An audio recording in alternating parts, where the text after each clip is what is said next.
Namo Vishnupadaya Krishna Prishtaya Bhutale Vedanta Swami Namaste Saraswati Deve Gauravani Pracharine Vishesha Shunyavadi Pasha Dirishana Jai Shri Krishna Chaitanya Prabhu Nityananda Shri Vedadadra Shri Vasadi Hare Krishna Krishna Krishna Hare Hare Hare Ram Ram Hare Hare.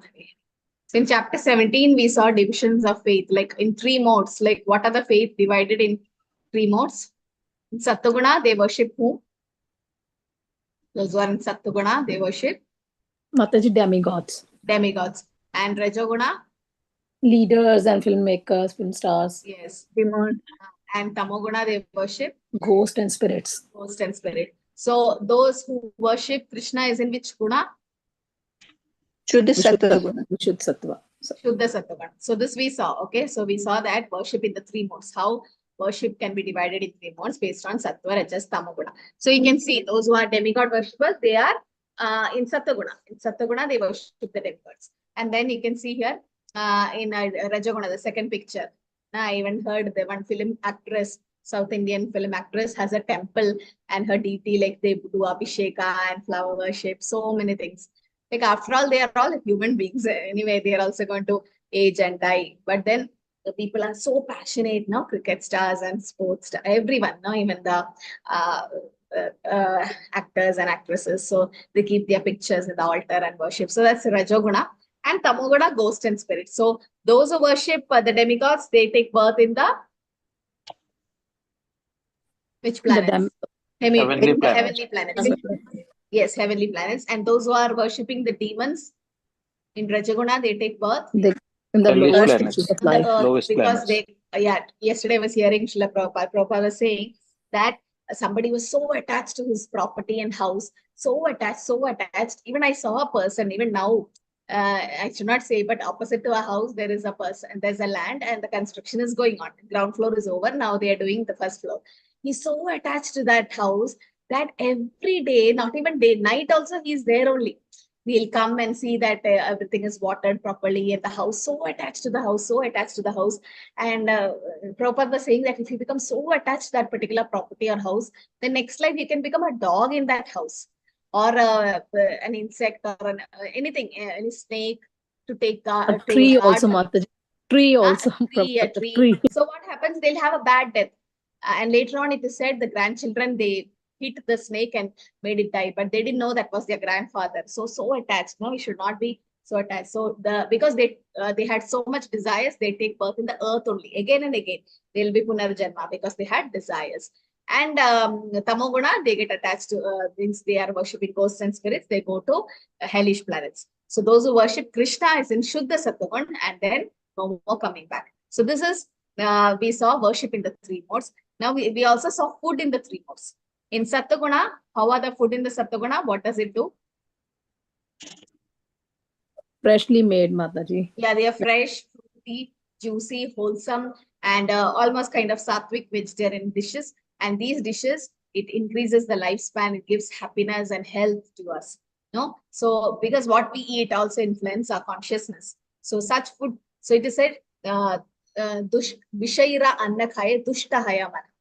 And Chaitanya Charitamrita says, Vishaira anna khaye, like you eat something made by a non-devotee or something, and then dushtahaya mana, our mind will become conscious, disturbed, or dushta, or the sense polluted. So it's very important who cooks and everything. That's why in temple standard is only initiated devotees are allowed in the kitchen, especially Deitikesha and Brahmanic initiation is allowed, because that's a standard. There's a standard for everything. And even devotee kitchen, we have down devotee kitchen. There also, they at least they should take shelter. At least we should see that they don't take non-veg, and because they're cooking it for the Lords. So definitely it has to be in a sattvic mode. So a food in the mode of goodness, in sattvic food is sweety, juicy, fatty, wholesome, and pleasing to the heart. And it will increase your lifespan. It gives health and happiness and peace. And Rajaguna, the food is Mataji, sour, too salty, spicy, too hot, too salty, and too pungent, all that, very, very spicy. So it causes disease. Definitely you'll have gastric ulcers and gastritis and so many problems because it it irritates your mucus. Okay, once in a while you can have, but not every day like such foods. Even junk foods come in Rajoguna, no? So much of, and children are so fond of it. So food is a mode of ignorance, Mostly processed food, Mataji. processed or decomposed and decayed and remnants. Actually, it is said food that is cooked more than how many hours? 3 hours. Yeah. 3 3 hours. hours.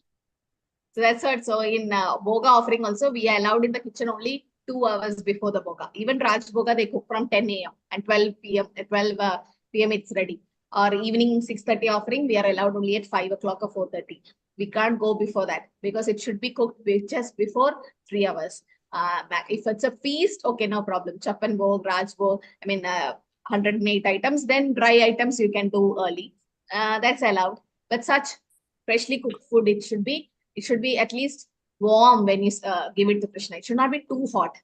Now there's a past time, no, where the too hot milk was served to Krishna and then Radharani's tongue got burnt. So we should give to as if we are serving to a young boy or our kids. Like it should be warm enough, not too hot, not too cold.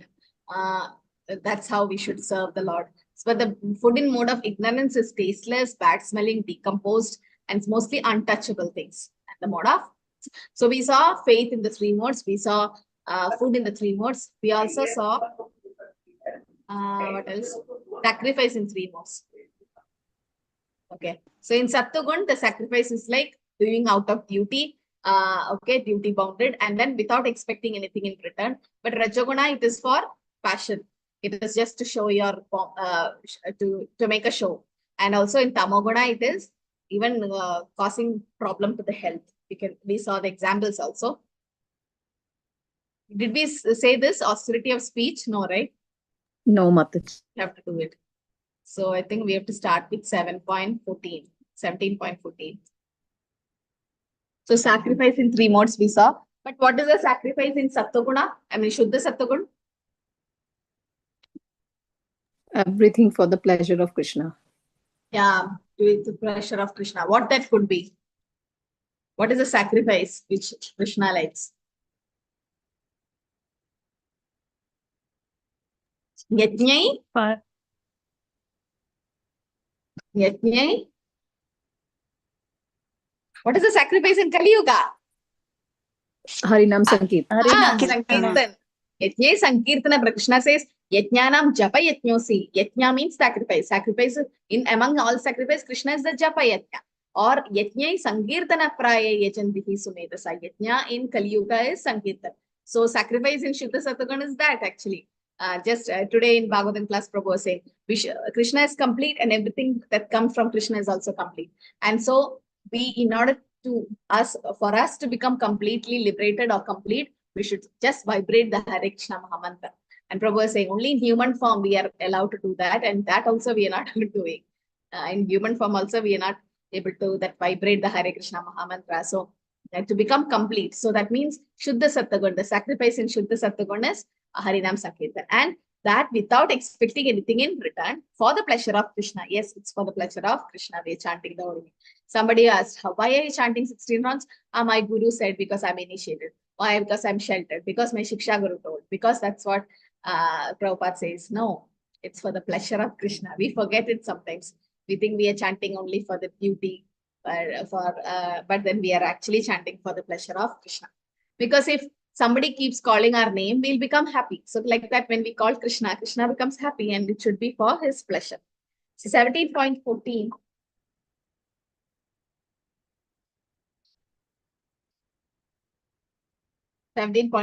Says, Deva Dvija Guru Prajna Pujam Shaucham Arjavam Brahmacharyam Ahimsacha Shariram Tapa Uchyate. What is the austerity of the body? Like we have a body. Now we should do tapasya or austerity to the body.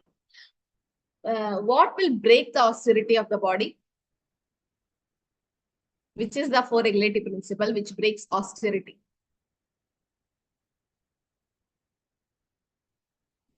Tapasya is broken by 4 regulative principles. Intoxication. Intoxication. Very good. So if you take intoxication, then what happens? No, illicit relationship will break cleanliness. Okay. So this is the basic IDC questions in ISKCON Disciple Course. So if you eat meat, the mercy component will get destroyed, compassion. If you take intoxication, then tapasya or austerity gets destroyed.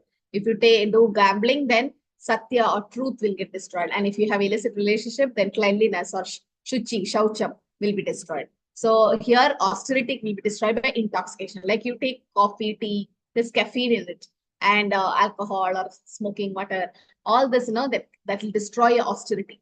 Because see, you drink alcohol and you sleep. Next day, you can't get up on Mangalati or Brahmamurta. You can't, you won't be able to chant.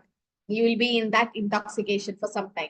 It says even caffeine and tea also cause that kind of a kick or an intoxication. So because it has caffeine.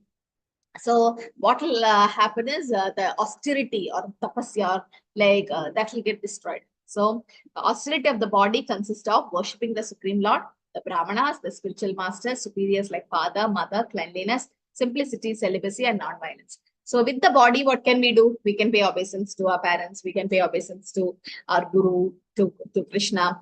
With the body, we can do. Or with the body, you cook for the Lord. Now, any service that is done with your body, that becomes austerity of body. Okay, austerity of the body. So it is said that we should do that. Like for example, the Goswamis, how many obeisances they pay? Does anyone know? How many obeisances? No? They pay 1,000 obeisances to Govardhan and 2,000 to Krishna and 2,000 to the Vaishnavas. Sankhya Purva Nama Gana. So in Sankhya, it means they do their rounds also in particular number, and they pay obeisances also in particular number. How many of you in Govardhan, you went for Govardhan Parikrama? Did you see a devotee do paying obeisances with some stones? Did anyone see? No? So I was really shocked because Deepti Mataji saw. No? Nobody saw? Yes, Mataji. I just saw in videos. Oh, you saw in video. So that person, I was shocked. I was like, we were doing parikrama, and then I was just because I was so tired, right? Walking. It's been 6 hours we are walking because we went slow. We went to Radhakund, we sat for half an hour, did bhajan, and like that slowly we were doing. So that was the Govardhan Puja day. So much rush. So there was one person who had these 108 stones, and I was like, why the small stones he had, and one small sack, and he was paying obeisances in one place. And he was taking one stone and putting, whenever he do obeisance dandavat, he was taking one stone, paying obeisance in that particular same place, putting the stone. And 108 times he was doing, 108 stones he had. And we asked him, and he's like, it's his vrata to do obeisances 108 times in one particular place in Govardhan. And he's been doing since years, and he have just completed, because Govardhan is 25 kilometers. How long will it take for him? And we could pay only one obeisance, and again we started walking, and at the end we paid one more obeisance. That's it. But he was paying 108 obeisance in one place in Govardhan. Just imagine his austerity of body. It's because he said, Krishna said 4 instructions in Bhagavad Gita. Manmana bhavat bhakto madhyajimam namaskuru. He said, Manmana, think of Krishna, worship Krishna, become his devotee, and pay obeisance. So he's like, Manmana, thinking of Krishna is not possible 24 hours. Because thinking of Krishna means chanting the holy name, and we do it only 2 hours, 16 rounds. We can't do 24 hours. Then second is Mat Bhakto. Becoming Krishna's pure devotee is a great challenge. It's not easy. So he's like, I'm not doing that also.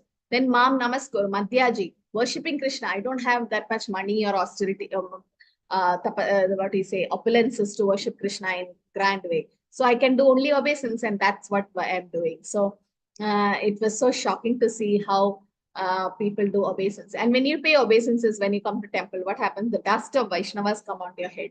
So that also leaves you from all kind of aparats you have done. So that is Bhakta Pada Tuli is very powerful. So austerity of body consists of paying obeisances to the Lord, to the Vaishnavas, to the spiritual master, all that. Okay. And austerity of speech. Anadvega karam vakyam satyam priyahitam chayat. Swadhyaya Abhyasanam Chaiva Vanmayam Tapa Uchyati. Austerity of speech consists of speaking words that are truthful, pleasing, beneficial, not agitating to others, and also in regularly reciting Vedic literatures. See, regularly reciting Vedic literature. So when you chant the verses from Bhagavad Gita, Bhagavatam, what happens regularly when you're reciting, you're actually using your speech in Krishna service. That is an austerity of speech. You're doing tapasya of speech. And says somebody who's reading scriptures in the month of Kartik, it's very, very glorious. Don't have to take birth again. Sincerely, seriously study. So Prabhupada says he doesn't die. He's always in his books. That means he's always there with us. So, but only thing is we have to take the association. Prabhupada is there, but we have to be ready to get associated with Prabhupada. So regularly reciting Vedic literatures, speaking which is truthful. So in that case, what about Yudhishthira Maharaj? Did he tell some lie? He's Dharmaraj, no? He's what do you say? Once he told. Huh? Once Yes, he told. Mataji. And What then was he it? said, I don't know whether it is an elephant or human being. Elephant. Yes. So what was the Elephant name or of human? that elephant? Ashwatthama. Ashwatthama. Ashwatthama. Yeah. Why did he tell this? Like, Somebody Because- asked him whether Ashwatthama is killed or not. Then he said whether he is a human being or no. To elephant. whom he said this and Dronacharya Mataji. Dronacharya. he said to Dronacharya. Yes. So what happened? Dronacharya can be killed only by making him weak in mind. Brahmastra. Not Brahmastra. Ashwatthama sent the Brahmastra to kill Parikshit Maharaj. That's different. Dronacharya can be killed only if his mind is agitated or disturbed. So Dronacharya's only son is Ashwatthama. So there should be a fake news given to Dronacharya that Ashwatthama died. So Krishna told told Yudhishthira Maharaj to say that Ashwatthama died to Dronacharya. Tell that Ashwatthama died. But Yudhishthira Maharaj will not die, tell a lie. So there was an elephant named Ashwatthama, and Krishna, that elephant died, and Krishna told Yudhishthira Maharaj to say to Dronacharya that Ashwatthama, the elephant, died. But then, as Mataji said, he actually didn't say it loudly. He said Ashwatthama, the elephant, died, like that. Or he actually said, I don't know whether it's an elephant or a person. But then Dronacharya got disturbed, and finally Dronacharya was killed. But it's not a lie, because he was saying it for Krishna. The elephant was named as Ashwatthama Kulkarni. So yes. So why? So that is not considered to be a lie, because it was done for Krishna. Like, for example, where Krishna is stealing butter, that's not a steal. That's not robbery. You can't say it's a robbery. No, that's for the pleasure of the gopis. Krishna is doing that. So similarly, here Krishna have done to save the Pandavas. That's for a purpose. So in that way, it is. So sometimes we can hide the truth, because if it's disturbing others. Okay. So regularly reciting the Vedic literatures and speaking in a nice way, these are all austerity of speech. So Prabhupada says in the purport, when a teacher speaks, he can speak the truth for the instruction of the students. But such a teacher should not speak to those who are not his students if he will agitate their minds. The process of speaking in spiritual circle is to say something upheld by the scriptures. So Prabhupada says, he might be wrong, but the scriptures will not be wrong. Prabhupada never had to lie to anyone. Prabhupada, whatever was correct, Prabhupada said. He never had to lie, or he quoted only from the Shastra. One should at once quote from scriptural authority to back up what he's saying. That's why when you take Bhagavatam class, we give any class, we should have, when you say something, we should have a scriptural authority to back up what you say. Like you say that, for example, you say, you have to offer Tulsi to Krishna. Now, where is it said? Patram pushpam phalam toyam. Krishna says 9th chapter 26 sloka. So you can quote that sloka. That's just an example. So when you say something, we should always have a scriptural authority to back up what you say. Otherwise, people will not go to believe you. But if you quote a lot of slokas and you just give references from Srimad Bhagavatam, Chaitanya Charitamrita, Bhagavad Gita, they have to agree, because that's a scripture what they are saying. At the same time, such talk should be very pleasurable to the ear. By such discussion, one may derive the highest benefit and elevate human society. There is a limitless stock of Vedic literature, and one should study this. This is called penance of speech. Okay. So how our speech should be? It should be from the scriptures and very pleasing to the ear. And also Prabhupada says it's a social convention that if you want to speak truth, you should speak truth very palatable, flattering. Don't speak unpalatable truth. But we are not meant for that purpose, social convention. We are preachers. We're servants of God. We must speak the real truth. You may like it or may not like it. That is godless civilization. Cannot be happy in any stage. That's a fact. Now, when we say that you should not eat meat, not everyone is going to agree that. Or leave onion, garlic, and tea, coffee. They'll be like, what? What are you saying? They will not. But that's the truth, because that's the breaking the four regulative principles. And when we say that, okay, initially we don't say that when someone coming level 1 course, when they're just coming to Krishna consciousness, we don't say that. But yes, as we advance, then we tell all these rules so that the purification can happen fast. So the truth has to be spoken, Prabhupada says, but because we are preachers, we have to, whether somebody like it or not, we should tell them. Okay, so we'll have a small discussion on this. Prabhupada says one should not speak in such a way as to agitate the mind of others. Discuss the significance of the statement for preachers of Krishna consciousness, and why is it important for us to speak in a way which the audience is able to relate with. Okay, any examples from the Shastra also you can quote where somebody could agitate somebody's mind. Okay, we'll have a quick 5 minutes breakout room. Just have to comment on this. One should not speak in a way to agitate the mind of others. Like any example from the Shastra, somebody agitated someone's mind by the speech, or how a preacher should be, like why we should not agitate others' mind when we preach.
Hare Krishna Mataji.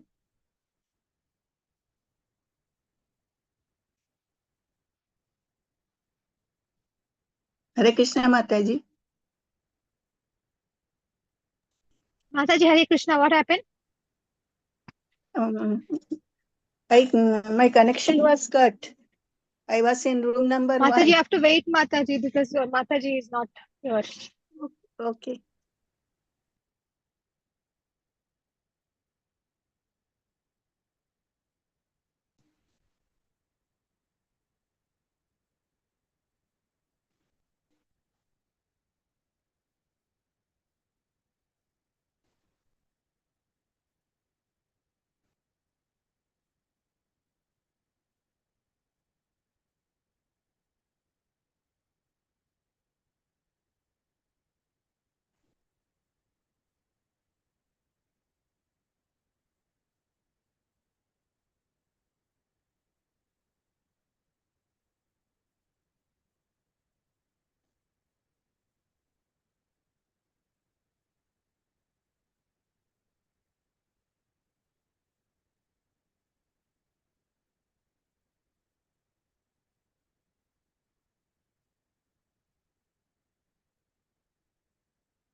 Hare Krishna Mataji.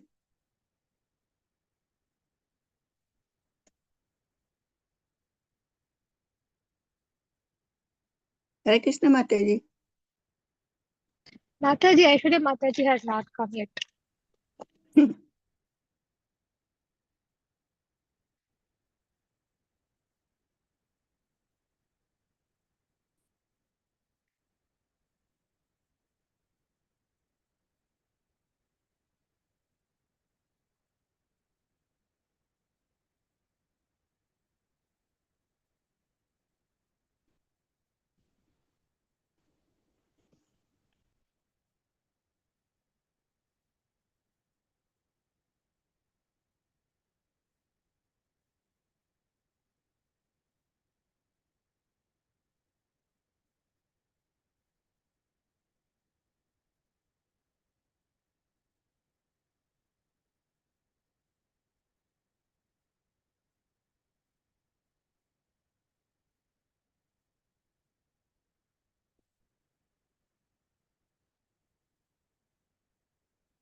So all have come back. Mataji, I couldn't join. What happened? Mm, Network I problem? got disconnected. Oh, I got a call, so I have to go. Hare Krishna Okay. Mataji. Unfortunately, I got a call and it got No. disconnected in between. No problem. It's okay. We will take the discussion towards the end. We'll see some more slokas. We'll finish the chapter and come back. Okay. So we'll see austerity of the mind. Mana prasada saumyantvam maunam atma vinigraha avasam shuddhi riti eta tapo manasamuchyate. Mataji, you can post the attendance link. The Okay, austerity of Mataji. mind is austerity of mind is satisfaction, simplicity, gravity, self-control, and purification of one's existence are austerity of the mind. So it says the satisfaction of the mind can be obtained only by taking the mind away from the thoughts of sense enjoyment. The more we think about sense enjoyment, the more the mind becomes dissatisfied. Why? Because, okay, I want an iPhone. Now I'll go behind that. I want, I make a lot of money, get the iPhone. And if it's lost, again, I lament. So what happens? The more we think about sense enjoyment, definitely the mind becomes dissatisfied because always the mind wants more. The best course is to divert the mind to the Vedic literature, which is full of satisfying stories as in Puranas and Mahabharata. But if you serve Krishna, you do some service, you feel really happy. And silence means the one who's always thinking of self-realization. Okay, it's not like a mauni. It's like they speak about Krishna. Shraddhaya paraya taptam tapas trivitam tare afalankangshi viryukte satvigam parichakshate. Now we'll see this threefold austerity performed transcendental faith by men, not expecting material benefits but engaged only in the sake of the supreme, is called austerity in goodness. So there is charity in three modes. Okay, charity can be given in three modes. So we'll see how the charity can be given in three modes. So there are three kinds of charity can be done. That is sattvic, rajasic, and tamasic. Okay, so we'll see sattvic charity. Dattavyam iti yadhanam diyate anupakarine deshakale cha patre cha tadhanam sattvikam smritam. So how is charity in the goodness? Charity given out of duty. Okay, like this. So worthy to a worthy person, like for example, charity to the Brahmanas, Vaishnavas. So without expecting anything in return, proper time and place to a worthy person is considered to be in the mode of goodness. So charity that is governed out of duty without expecting anything in return.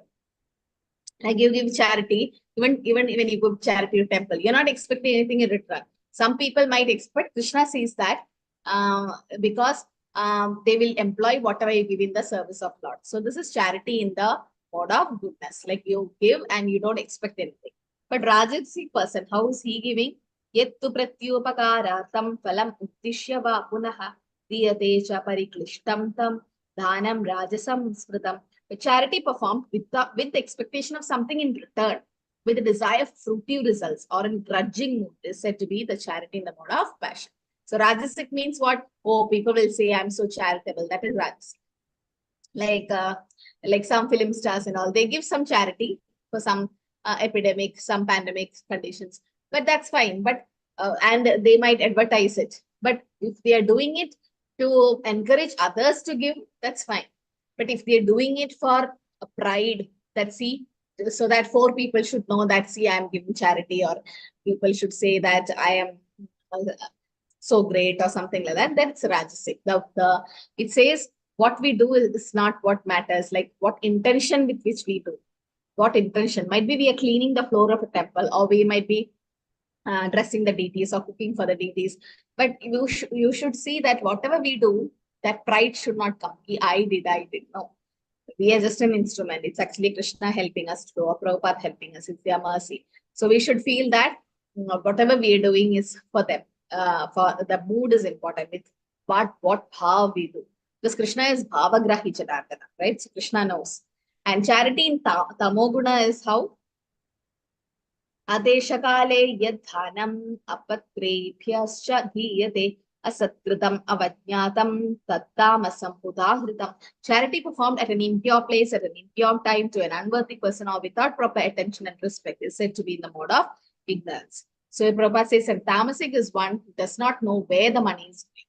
Just like in the Babri street, like where Prabhupada went initially, drunkards were there. and they come and polishes the motor car, and somebody gives $5. Like example, for the traffic light, no, when there is a red signal, all the cars stop, and they just come and they'll have a small spray like thing, and they'll just polish your the windows, or they just the window sheet, they just the front mirror of the car, they just clean it, and they ask for money. And if you give like $5 some money, then they take it to drink, or they do some crime with that. That means this charity means give them impetus for drinking. So if the charity creates such drunkard, that is very dangerous. He has to suffer. The man who keeps giving in charity will suffer. Okay, so that is, so we should be like, sometimes one Mataji was asking, like outside the temple, when you come, there'll be a lot of beggars sitting. Now, how do we know that which our money, whatever 10 rupees, whatever we give, what if they use it in a negative way?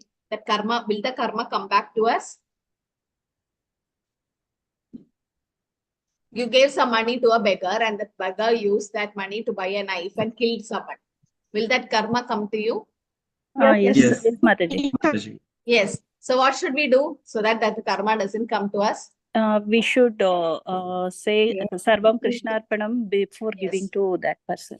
Yes. So that's a perfect way. Like whenever we give something, you should always offer it mentally to the Lord, Sarvam Krishnarpanam. And then give, the karma will not bind us. So how will we know which beggar will use our money in what way? Some will be very sincere. Like that's why we can't even trust these Facebook and so many ads coming like, please help us or for our child treatment, that this. But we don't know there's a mafia behind it. Might be it's a fake thing. Might be it's a real thing. Might be the money will not go to them. Might be the account number is someone else. So nowadays, there's so much cheating happening. It says like sometimes some fake calls you get and you ask for the OTP numbers, and it says you should not sell your OTP to anybody, and they get banned your ATM details, whatnot. All kind of cheating going on. So now we don't know whom to give, whom not to give. Like last Diwali also, I got a text message saying to contribute to Annadan. So I was just asking the Minister, he's like, no, it's not from our temple. I'm like, again, spammers are coming. It was happening before. Prabhu's like, yes, he made lakhs of money with that. Now, in our name, he goes to our contacts, take our contacts and ask all that. So, okay, it's used for Krishna, but in a negative way, they're using it in a wrong way. That's not the way to do it. So the intention is wrong. Might be the purpose with which you are doing. Okay, it's for Krishna, but then you should do it in a right way. So whatever we give, we should be very, very careful when we do, because the karma should not come back to us. So that's why, as Mataji said, yes, offer it to Krishna, Sarvam Krishnarpanam. Certainly in the mind you say and you give. You want to give food to someone, give prasadam. You want to give money, yes, offer to the Lord and give. So everything, because Krishna says, Yet karoshi, yet asnasi, yet johoshi tapasi. So whatever we do, we should offer to the Lord. Then karma will not come back to us. So this is what, so we should be very, very careful. An example given is like Krishna used that motor to climb on to steal the butter. That's why Yashodamaya had to tie Krishna with the motor. The motor also got punished. Actually, the motor didn't do anything, but motor also became a part of the crime in the sense, just an example is showing that just supported Krishna for the robbery and it also got punished. So we should be very careful to whom we give what, where we give what time it's given. So time, place and circumstance. It's very, very important what we give. Okay. So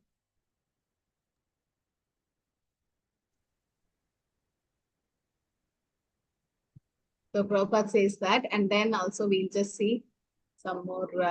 Okay, so that's charity in 3 modes. I think some slides are missing. I'll finish up this chapter. So we saw charity in the mode of goodness, passion, and eagerness.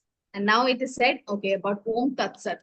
Om Tat Sat iti nirdesho brahmanas trivita smritaha brahmanas tena vedascha yajnascha vihita pura. So Om Tat Sat iti, Om Tat Sat, that is what actually it represents Krishna. It is said from the beginning. Even Om is Krishna only. It represents Krishna. Krishna says Pranava Sarva Vedeshu. So from the very beginning of creation, the 3 words Om Tat Sat were used to indicate the supreme absolute truth. These 3 symbolic representations were used by Brahmanas while chanting the hymns of the Vedas during sacrifice for the satisfaction of the supreme. That's what Om Tat Sat Idi. There was a Maharaj who actually, he gives a class and at the end he says Om Tat Sat. That means everything is offered to Krishna. If you say Sarvam Krishnarpanamastu, even that is correct. Even in Vishnu Sahasranam, they say, Kayena vacha manasendriyarva buddhyatmana va prakriti swabhavat karomi yatyal sakalam parasme Narayanayati samarpayami. So everything, karod, kayena vacha, manasa, everything, whatever I do, whatever, everything, Krishna, I'm offering to you.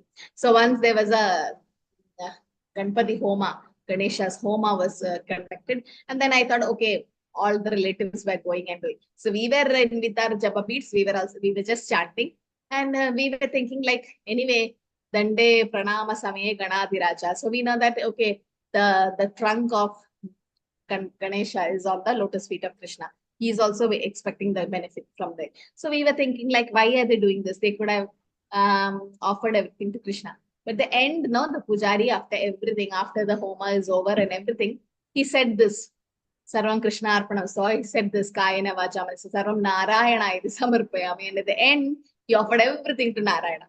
So we were laughing. We were like, see, he also knows that pujari who was doing the homa, he also knows that, okay, it has to be offered to Krishna. So the whole family gets the benefit.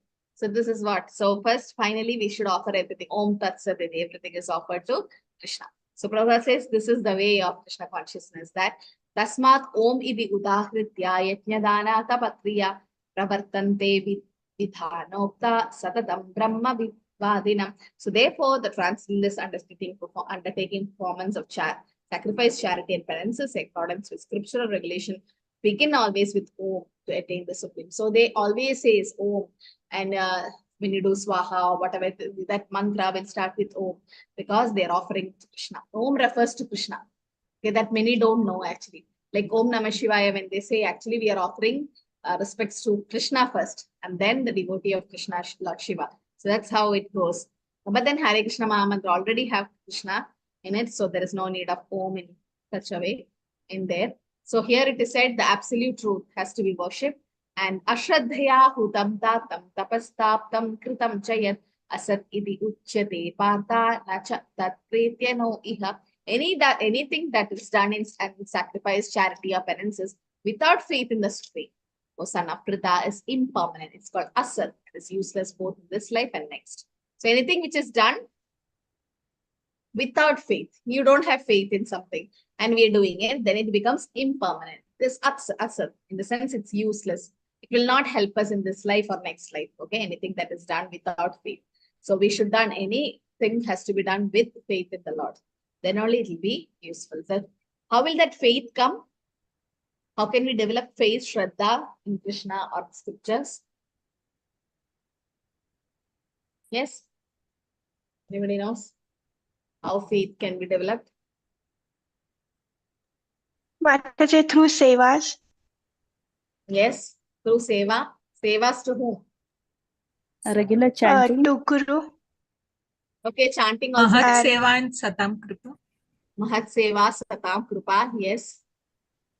So Seva has to be done, and Seva has to be done to who? Vaishnavas. Vaishnavas.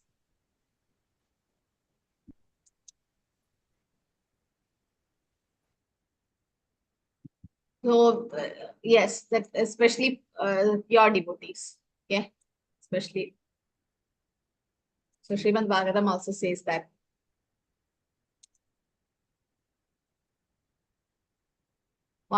First canto, second chapter, verse number 16. Okay, so it says, Shushrusha Shraddhadanasya Vasudeva Kadarichi Syan Mahatsevaya Vipra Punya Shloka Nishevanat. So what is it saying? That Shushrusha Shraddhadanasya Vasudeva Kataruchi.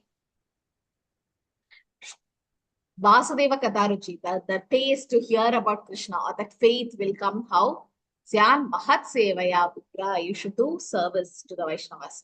Yes, then you get the kripa, satam kripa. So Mahat Seva has to be done. Mahat Sevaya Vipra. Mahat Seva, great service. Then what happens? The taste will come. So here it is said, by serving those devotees who are completely free from all vice, great service is done. By such service, one gain affinity for hearing the message of Vasudeva. Or in the sense that faith or that Shraddha. Because only when you have faith, you'll hear the message. No? So that is possible only by service. And tomorrow is a great chance to serve Srila Prabhupada. So Disappearance Day also is celebrated in the sense that because they're not conditioned soul, they are liberated soul. They are already liberated. So they end the pastime in the the Bulog or here in this material planet, and they go back to eternally join the eternal pastimes of the Lord. In the sense, Srila Prabhupada came, some says he's Manjari, some say he's Gopa, whatever Prabhupada's identity was, he came and he did his Leela here, and he was winding up his pastime, and he went into Samadhi. In the sense, he went back to Godhead, in the sense, went back to Krishna's eternal Leela pastime. So disappearance day is also celebrated. Sometimes they ask, why are you celebrating disappearance day? You should feel bad now that they disappeared. No, they're always there. They disappeared from our eyesight. It says Prabhupada is always there, guiding devotees. Even now, he's always there with us. Some can really feel that. Some are not matured enough to feel. But yes, Prabhupada is there and his mercy is there. So tomorrow we can do the service to Prabhupada by reading his books, by hearing his lectures. So because his Vani is always there, right? Yes, by association. So he is there in his books. So when you read them, you are also serving Prabhupada. You help this preaching mission somewhere online or offline, some service you're doing to preach Krishna consciousness. You might be a backbone to you might be not in a front limelight to take class or something, but you are in the background working so much for Krishna consciousness. Krishna will definitely help, or Prabhupada would be definitely be pleased. Okay, so in this material world, we can't please anyone, but definitely Srila Prabhupada and Krishna will be pleased, and that mercy will definitely come to us. That's what we need. We need that mercy. And Prabhupada is very, very merciful, very compassionate. Even to the hippies, he was compassionate. So when we chant our rounds and do our services, definitely Prabhupada will be pleased. So tomorrow is a day where we can read more and try to please a great soul, Srila Prabhupada. Okay, Srila Prabhupada ki jai. So we'll take a breakout room question now. Room number 1. We have Devika Mataji, Dipti Mataji, Sharan Prabhu, Suvina Mataji. Hare Yes, Krishna Mataji. Hare Krishna. Hare Krishna Mataji. So we had this discussion where one should not speak in such a way. Hare Krishna Mataji, Dhanavad Pranam. Thank you Mataji for this opportunity. So we had this wonderful discussion regarding our points of how one should not speak in such a way as to agitate the minds of others, using the purport of Bhagavad Gita 17.15. Austerity of speech consists in speaking words that are truthful, pleasing, beneficial, and not agitating to others, and also in regularly reciting Vedic literature. So while preaching, we first make sure that whatever we are speaking to them, that is as per the Shastras and not of mental concoction, and comes from disciplic succession, Guru Shishya Parampara, because only those things are authentic and as per the Vedic injunctions. We must speak the truth. Speech must not agitate and bring out bad in another person. The words, whatever we speak, should be pleasing, and it should be beneficial to the life of that individual. One of the examples that we discussed during this case is of Krishna book, the summary of Canto 10. It said that Srila Prabhupada writes, one's greatness has to be estimated by one's ability to tolerate provoking situations. So the best example is that of Bhrigu Muni, where first he went to Brahma Loka. He purposely did not pay obeisances to his father, Brahmaji. Over there, he saw that Brahma also was not tolerant. He became agitated. Then he went to Shiva Loka. Lord Shiva also became very agitated. Then he went to Vishnu Loka, Vaikunta. Over there, he kicked on the chest of Lord Vishnu. But instead of being agitated, Lord Vishnu made him sit and in the asana, and in fact massaged his feet. And then he realized his mistake and became a devotee. So over there, from Lord Vishnu, we can understand how we must be tolerant in such kind of provoking situations. And one more example from the Shastris is of Shishupala insulting Lord Krishna. Over 100 times he insulted, but when he crossed the limit, immediately Sudarshan Chakra came and cut off his head. And also one discussion we had of Vidura explaining Dhritarashtra and Gandhari to leave the kingdom and go to Vanaprastha. How wonderfully he explains without agitating the person before him. And the person understands it and follows the instruction. And also one more thing, Vidura hiding the truth about the vanishing of Vidu dynasty to Yudhishthir Maharaj. So in this example, he's not speaking the truth at certain times. So in such a way, we can frame our sentences while whatever message we want to convey to others. And also the agitating part, we can see in the chapter where Krishna teases Rukmini Devi, where he playfully wanted to agitate or lose the confidence of Rukmini Devi. And then Shri Krishna clarifies her that he did not want to agitate her mind, but just wanted to joyfully play with her by speaking such harsh words. And one more point was where Mother Yashoda was agitated when Shri Krishna was eating dirt.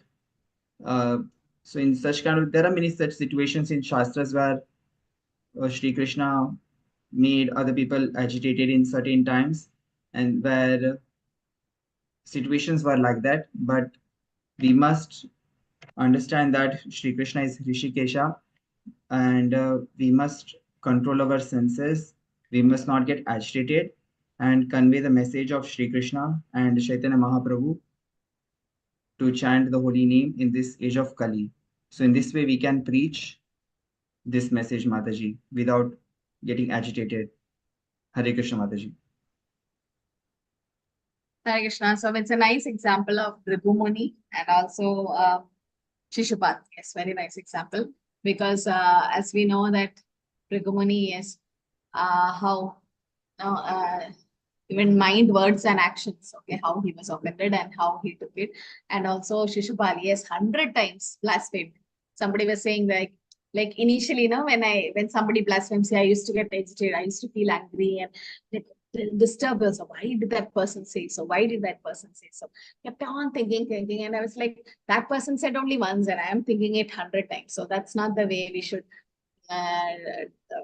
do it. And also we should think about Shishupal's instance where Krishna tolerated 100 blasphemies by Shishupal 100 times. Just imagine somebody is there in front of you and blasphemes you 100 times, and how much we can tolerate. No, our tolerance level is not like that. Krishna is different, but that's a lesson we can learn from them. Yes, how much. And also when you can see how Haridas Thakur was, the prostitute came and tried to agitate. No, somebody, you're nicely chanting and somebody comes and disturbs you. How bad you feel, like how disturbed you feel, but he tolerated and he made her also a devotee. So it's a very nice example you discussed. Very nice. Okay. What about room number 2? Avik Prabhu, Matsuda Prabhu, Neetu Mataji. Hare Krishna. Mataji, in our group, there is no discussion, so nobody discussion participate. Yeah, nobody participate, but I can bring forward few points if you want. Okay. So, okay. Yes, Mataji. Yeah. One should not speak in such a way that as to agitate the minds of others, like Anudvega Karam Vakyam. This is considered to be the austerity of speech. Basically, words are like the swords and they have the power to pierce the heart of the living entities. Mataji, I have heard somewhere in a lecture that principle of non-violence not only means that we should stop eating meat, but we should stop slaughtering others with the harsh words also. Because when someone say the unkind words to others, these words remain in one's heart like day and night. So one should be very careful in his speech. So we should always take a pause and think what would be our feeling if when someone speaks similar to us. This is only possible by the training and the practice. So basically, we are so tempting to speak negative about others, like backbiting and gossiping. We should develop the habit to ability to zip our mouth to keep us out of trouble. So, and another thing is, we should speak in a humble, kind, and soft-hearted way, like Arjuna in the whole Bhagavad Gita. We should get inspired from him. And when we preach to someone, like people have different faith and different opinions, like people are more inclined to the worshipping of demigods. We should not directly say them and force them to come to this Krishna and you are doing wrong thing. If we say like this, like they get agitated. We should always respect their sentiments also. So in the they might be not agree in the one turn, but slowly, gradually, if we develop a habit to listen to them also, in this way we can win their heart. So I also think of the Brigumini and Shishupal example, and that already Prabhu explained. And one example I came to my mind from the scripture is the Mahaprabhu. Sorry, Mahaprabhu, when he was in Varanasi, what happened? His devotees, all the devotees came to him that they are not, they are not tolerate the Mayavadis because they said ill words about the Lord. So when Mahaprabhu accepted like he will go with them. So first he showed with his behavior. He sat there where the shoes were kept, and then he was eating whatever prasadam offered by the Mayavadis. So instead, so he was so kind and humble. He didn't say a word, but he showed by his behavior. When Mayavadi was so surprised to see his behavior. So instead of agitating, we have to develop a habit of being receptive to listen to others. And in case of Shishupal, I was thinking we think we are so puffed up, how insignificant we are in this material world. And if someone displeases us, we get agitated, and we also try to do the same to others, which is quite wrong. We need to take example from being a Lord, Krishna, and being a Lord as Mahaprabhu. He was not agitated. He was so receptive and humble. So that's what my Mataji came to my mind. Hare Krishna. Hare Krishna. Yes, Mataji. Yes. Yes, Sharan Prabhu, want to add something? Yes, Mataji. Hare Krishna. 2 points, Mataji, if you allow me, Mataji. The best example while preaching is Sri Krishna itself while preaching, where we should not get agitated. The first point is Sri Krishna is self-controlled. He is self-satisfied. How many? The first point, yes, Mataji, over here. In Veda base, we can see that so many provoking situations had arisen with Sri Krishna, but he did not get agitated. And even when there were so many, 1 minute, Mataji, yes.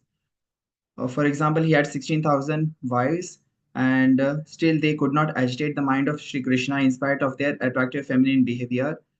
That point. And Mataji, even during the war with Jarasandh, and so many situations were there, Sri Krishna did not get agitated. And also one more point, Mataji, we discussed in the group discussion of right now of Srimad Bhagavatam 4.4.17. We Vaishnavas will not do that. Obviously, we follow the constitution and rules.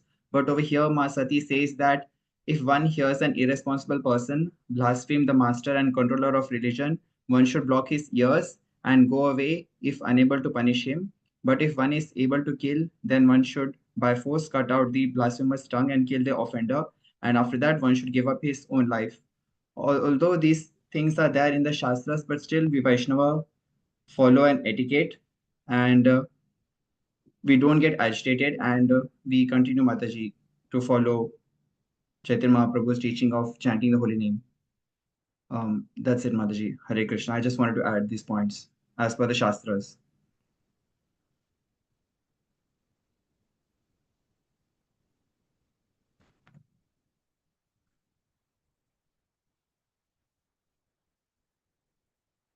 Hare Krishna, Prabhu. Yes. So the two things, you took it from Krishna book? Yes, Mataji. Krishna book and Srimad Bhagavatam 4.4.17. 4.4.17. Okay, Prabhu. Room number 3, any discussion happened? Hare Krishna. Okay.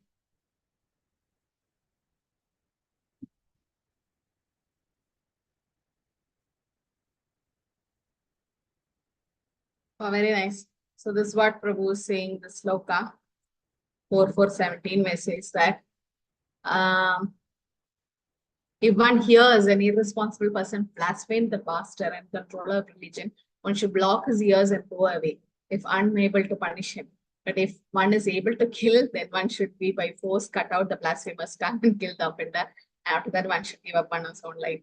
Okay, this is about Rupa Goswami saying the three things that we should try to argue, or we should leave from that place, or we try to kill ourselves. But here, this is about Sati Devi. Yes, this is Daksha Prajapati, where we can know that how he offended Lord Shiva, and then Sati.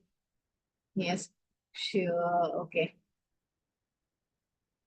Gave up her life because it was she has committed a sin of hearing the blasphemy of Lord Shiva. So that's why it is said she gave up her own life. But this instruction, it is said that we should not tolerate at any cost the activities of person who blasphemes Lord or devotees, right? But if it happens to us, we tolerate. But if it's happening to others, yes, we should not tolerate it, it is said. So here she had committed the offense of hearing a blasphemy of Lord Shiva from Daksha Prajapati, and that's why she had to give up her own life. But that is again for a pastime purpose, that she had to come as Mother Parvati and continue her Leela with Lord Shiva. So that's why she did that. But we should not think it in some other way. This is just for the pastime purpose. Okay. But now what should we do is, first thing is we have to go away from that place. That's what it is said. See, you have to go away, block his ears and go away. In the sense, we should try to avoid such a situation. Okay. So, or else we tolerate. Okay. Hare Krishna, everyone. So we finished chapter 17 today. I hope by next week, 11th, I think 18th is the last date, is it? 11th, no, Mataji? For open book? I think 11th, Mataji. 11th. Okay, by 11th, all of you please submit open book. And we can, I think 11th, 18, 25, I can do chapter 18 because it's a big chapter. We need at least 3 weeks. And December 1st week, you can expect a module 3 exam, okay, closed book and sloka. And we'll start Nectar of Devotion from December 9th. We'll see. I want to do it fast. We can finish it. At least by June, we are done. Not June, before that we can finish. But it depends on how you are. You should speed up your assignments and everything. You keep postponing, then everything piles up. So we'll finish each module and go to the next module. That's better. Okay, Nectar of Devotion, then Nectar of Instruction, then Isha Upanishad, then we are done. Okay, Hare Krishna. Anything to add? We can end.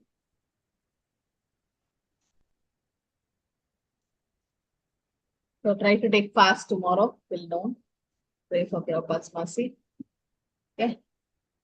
Hare Krishna. Thank you all for joining. Hare Krishna. Vancha kalpavelu prashanti bhasti. Chakadidana pampi bevashti. Attendance was already posted. Aishwarya Mataji had posted. Who's this Malati? Some other name?